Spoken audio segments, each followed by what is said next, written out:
Donc on va commencer avec Akuma-kun. Donc c'est une œuvre de Shigeru Mizuki, commencée de ce que j'ai vu, de ce qu'il y a d'après sur Manga News, en 1963, chez Kodansha. C'est une série qui est en 3 tomes au Japon et qui sera disponible en 2 tomes chez nous, parce que c'est des tomes un peu plus épais. Donc l'histoire, c'est que la légende raconte qu'une fois tous les 10 000 ans, naîtra sur Terre un enfant exceptionnel, capable de comprendre les écritures anciennes qui permettent d'invoquer les créatures de l'autre monde. Shingo Yamada est un garçon surdoué, âgé d'une dizaine d'années. Doté d'un esprit malin et utopiste, son vœu le plus cher est de créer un monde où chacun vivrait heureux dans une harmonie bienveillante. Et donc, c'est lui, donc, le fameux Akuma-kun. Alors, de ce qu'on m'avait expliqué, c'est que Akuma-kun fait partie d'une trilogie de mangas créés par Shigeru Mizuki, qui a avec Mon copain le Kappa et Gegege no Kitaro, où il y avait vraiment cette histoire d'un enfant avec des yokai, des monstres, etc. Et ce qui a l'air assez logique, parce que, première case de Akuma-kun, on suit Faust, qui cherche le fameux Akuma-kun, et qui va rencontrer, tour à tour, le héros de Mon copain le Kappa, qui est juste ici, et Kitaro, avec son papa œil, juste là. Donc voilà, je pense que cette explication, comme quoi c'est une trilogie, a l'air d'avoir du sens par rapport à ces cases-là. Voilà. Après, moi, Akuma-kun, pour ceux qui connaissent pas, il y a une adaptation animée sur Netflix, mais qui a l'air d'être l'adaptation d'une sorte de suite, parce qu'on suit le fils de Akuma-kun, et c'est assez explicite parce que il y a un des compagnons de Akuma-kun, c'est censé être le petit-fils de son compagnon, parce que lui, il va avoir comme compagnon Méphistophélès, le démon, et dans l'anime sur Netflix, il y a Méphisto, troisième du nom, donc le petit-fils de Méphisto, qui est censé être un demi-démon, donc c'est encore vraiment plus logique. C'est sympathique, très différent. J'étais curieux de voir ça parce que je connaissais dans l'anime Netflix, on est quand même très sur l'urbain japonais avec des démons bibliques, et je me suis dit tiens, ça va être marrant de voir Mizuki pas faire des yokai, pas faire des démons japonais, mais faire un truc plus européen. Alors il y a quand même des démons très japonais, très yokai, mais il y a quand même des démons qui font partie de la Bible avec Méphistophélès, enfin de la Bible, on va dire connoté démon biblique. Avec son Elohim Esseim, et ouais, c'est sympathique. Alors toujours le même coup de crayon aussi incroyable de cet homme qui a perdu un bras. Alors je tiens à le préciser à chaque fois, parce que je vois des gens encore faire l'erreur, mais c'est pas un drame, parce que pendant des années on a cru ça. Tout le monde pensait que Mizuki était droitier, qu'il a perdu sa main droite à la guerre, et donc il a dû apprendre à dessiner la main gauche. Ça avait été expliqué par Xavier Hébert durant il y a 3-4 ans lors d'un Angoulême, où il avait interrogé la fille de Mizuki et il disait « Mon père a toujours été gaucher. » Donc il n'a pas appris à redessiner de la main gauche. Par contre, c'est un truc qu'on peut lui dire, il dessine d'une main. Et ça, je trouve que c'est impressionnant, parce que, je sais pas si tu as déjà dessiné d'une seule main, c'est dur. Parce que t'aimes bien tenir ta feuille d'une main et dessiner, tenir ta feuille et dessiner, parce que juste dessiner comme ça d'une main, alors même avec le moignon, c'est pas pareil, c'est quand même bizarre. En plus, je crois que son bras était quand même coupé très très très haut, c'est pas genre juste l'avant-bras, tu vois, donc c'est un peu bizarre. Voilà. En tout cas, je voulais préciser par rapport à ça, parce que il y a des planches de Gegege no Kitaro ou de ici Kazuo de Akuma-kun qui sont magnifiques. Après, c'est un personnage qui est quand même beaucoup plus lumineux que Kitaro, parce que Kitaro, c'est quand même un petit con, mine de rien, et il est quand même beaucoup plus maléfique que Akuma-kun. Akuma-kun, en fait, il a ce côté utopiste, où c'est quelqu'un de gentil qui veut amener le bien. Kitaro, c'est la version dark. Genre, Kitaro, il y a un chapitre qui m'a marqué, où il y a 2 yakuza ou des mecs, des salariés qui se foutent de sa gueule. Kitaro, il fait « Ah ouais, vous faites comme ça. Bah attendez, je vous ramène chez vous en train. » Et il les amène où? En enfer. Et il laisse là-bas, il fait « Allez vous faire foutre maintenant. » Akuma-kun, il est pas comme ça. Akuma-kun, il est plus gentil. Il veut la paix entre les démons et les humains.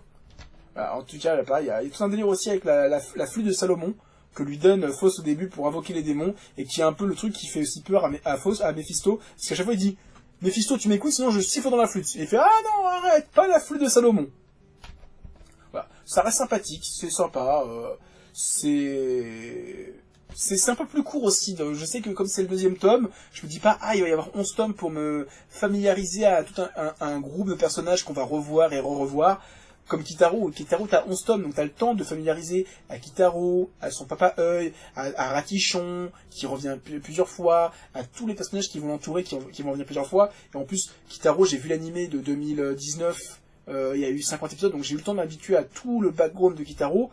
Akuma-kun, l'animé sur Netflix, ça fait 12 épisodes, donc j'ai eu pas autant de temps d'habitude aux personnages, et en plus c'est pas vraiment les mêmes personnages, donc c'est un peu perturbant. Mais voilà, en tout cas, c'est sympathique avec ces personnages-là, qui pour moi est un peu le ratichon de Akuma-kun, hein. C'est ce grand monsieur moche, bon, qui est un peu moins puant, parce que ratichon, il pue de la gueule, il pue des pieds, il pue du sgeg, il pue de tout, hein, c'est un crado. Lui, il est juste méchant, il a l'air un peu effrayant. Voilà, j'ai pas grand chose à dire sur Akuma-kun, c'est sympathique, je loue toujours autant le dessin de l'auteur avec alors, les pointillés, enfin tous les petits points, parce que pour moi c'est pas des trames, c'est juste des points qu'il a fait à la plume ou au stylo, et ça a dû prendre un temps monstrueux à lui ou à ses assistants, donc notamment l'auteur Tsuge qui a travaillé dessus, enfin le mangaka, merde, c'est pas Tadao Tsuge, c'est Yoshiharu Tsuge qui était son assistant. Voilà, en tout cas, voilà, c'est Akuma-kun, c'est très bien. Il a la gueule de Tengu. Bah en fait, c'est même pas un Tengu, c'est censé être Mephistopheles. Mais il ressemble à un Tengu, je suis d'accord. C'est le grand nez, c'est le long nez. Mais c'est censé être Mephistopheles. Voilà, c'est super plan, je voulais vous les montrer un petit peu. Mais ouais, ça manque un petit peu de monstre biblique, parce que finalement, voilà, ça c'est un des monstres qu'il rencontre, qui devient son pote. Voilà, j'aurais bien aimé avoir plus, qui rencontre des démons, des succubes, je sais pas, des satyres, Belzébuth, Baal, voilà, des monstres de la Bible. Et finalement, il n'y a pas grand chose. Alors, peut-être que le tome 2 me donnera tort, mais en tout cas, voilà, le tome 1 était bien. C'était un bon manga, moi j'ai pris du plaisir à le lire. Un bon tome qui fait 250 pages, ouais 250 pages, avec à la fin une petite explication sur tous les petits mots. Alors j'ai pas lu les notes, mais il y a 3-4 pages de notes sur toutes les explications. Alors, des fois c'est juste des termes japonais, des fois donc c'est pas très intéressant. Genre c'est que pourquoi le suffixe kun, je m'en fous un peu, tu vois. Mais il y a des trucs par exemple sur vraiment des termes beaucoup plus pointus. Il faudra prendre le temps de lire. Voilà, en tout cas c'est sympathique, il y a toujours une petite explication sur qui est l'auteur à la fin, mais bon, je crois que c'est à chaque fois la même chose, donc je l'ai pas pris le temps de le lire. Et oui, il y a aussi toute une, voilà. Créé en 1963, Akuma-kun, ou Akuma-kun sans le tiret, littéralement l'enfant démon, est le troisième personnage mythique imaginé par Shigeru Mizuki en début de carrière, après Kitaro le repoussant en 1960 et Mon copain Kappa en 61, tous deux traduits chez Cornelius. Ces 3 séries connaîtront plusieurs déclinaisons sous format de manga et d'anime, marquant l'esprit de plusieurs générations d'enfants japonais, comme ses 2 collègues, qui font ici une brève apparition. Le jeune Shingo est un écolier confronté à des créatures surnaturelles, mais la différence de... Après, c'est une explication. Et c'est vrai que moi, j'ai vu... j'ai plus connu Kitaro avec l'anime 2019, qui est ici.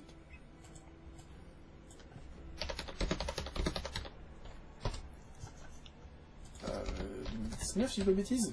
Voilà, qui était vraiment en mode beau gosse, shonen, ou Kitaro le repoussant, il est plus beau gosse que moi, tu vois, genre Kitaro le BG, qui a eu des passages qui étaient hyper épiques, avec des passages genre Neko Musume, vraiment la waifu ultime, quoi, genre...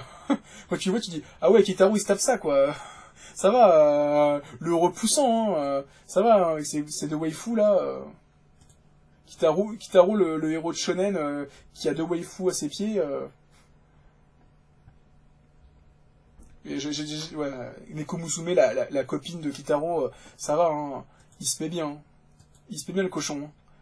Et Akuma-kun, ouais, qui a eu qu'une seule saison. Je sais pas s'ils ont prévu une saison 2 parce que c'est un peu en queue de poisson la saison 2, la saison 1. Et normalement, en fait, Akuma-kun, voilà, est-ce qu'on voit son père? Parce que pour...